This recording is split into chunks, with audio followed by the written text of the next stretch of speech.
Lab 5, Flexibility by John Paul De La Rosa. First off, make sure the client is properly stretched before performing any of the flexibility tests. Also make sure that you have all the equipment needed to do all the tests. Some of the equipment might include a chair, a yardstick, a ruler, a sit and reach box, measuring tape. Again, make sure the clients perform a short warm-up, approximately 5 to 10 minutes of moderate aerobic activity. Also make sure that you demonstrate and explain fully to the client what you will be doing in the test. Also explain to them what is being tested with the flexibility test. Canadian Trunk Forward Flexion Test. Standard Sit and Reach Test.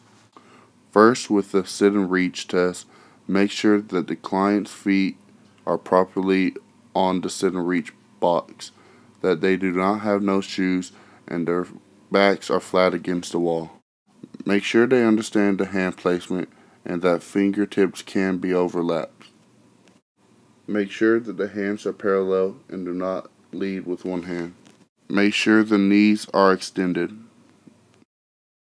Make sure they hold the position for 2 seconds once they get a reading. The client should breathe normal during the test and should not hold her breath at any time. The client should exhale and drop the head between the arms when reaching. The client should perform the sit and reach test 2 times.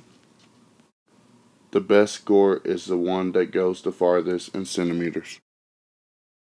Make sure the client is classified for the assessment.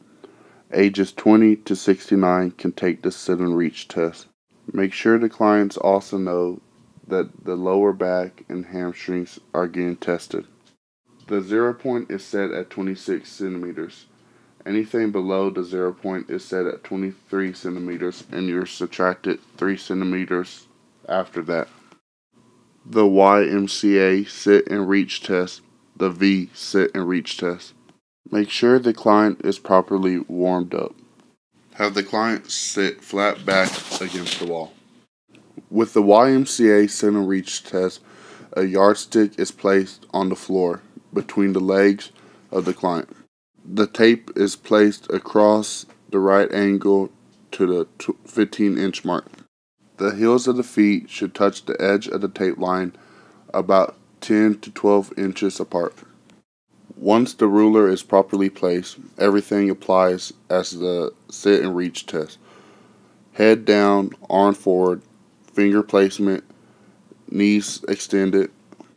Make sure that the client also does not wear shoes. Make sure the clients are classified for the assessment. Ages 18 to 65 and below can use the test. The client can take the YMCA sit and reach test 2 times. The score of the test is determined by which one goes the farthest, and that one is used out of the 2. Remember to hold the position for 2 seconds. Remember to breathe properly and to exhale when reaching. Remind the clients that the lower back and hamstrings are getting assessed. The chair sit and reach test. Make sure the client is properly warmed up.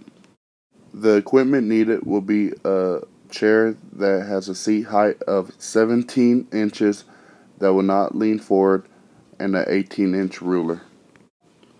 Have the client sit on the front edge of the seat. Have the client extend the leg being tested in front of the hip with the heel on the floor in a dorsiflex position, approximately 90 degrees. With the extended leg as straight as possible and the hands over top of each other, have the client bend towards the hip joint, keeping the spine as straight as possible and the head in the normal alignment. Make sure to place the ruler parallel to your client's leg and administer the test twice.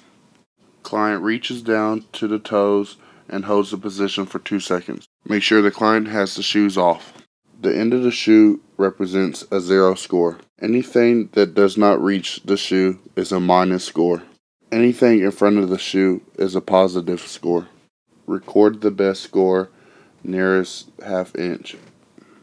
And lower back and hamstrings are getting tested. The Thomas test. Have the client properly warm up before starting the test. Have the client lay down flat on their back. Have the client have both legs flat on the ground. Then have the client lift one leg knee to chest. Examine the other leg to make sure the leg does not get lifted up. Repeat the same procedure on the other leg. The test is scored by whether the knees stay flat on the ground when the other knee is lifted up. The score can be a pass or a fail. The straight leg raise test. Make sure the client is properly warmed up and stretched. We will be testing the hip extensors. Have the client lie in a supine position. Then raise one of the legs while it is straight. Then measure the angle of flexation with a goniometer. 80 degrees or greater is an acceptable measure. 90 degrees is desired. Anything less is unacceptable. Record the angle and report whether it's acceptable or unacceptable.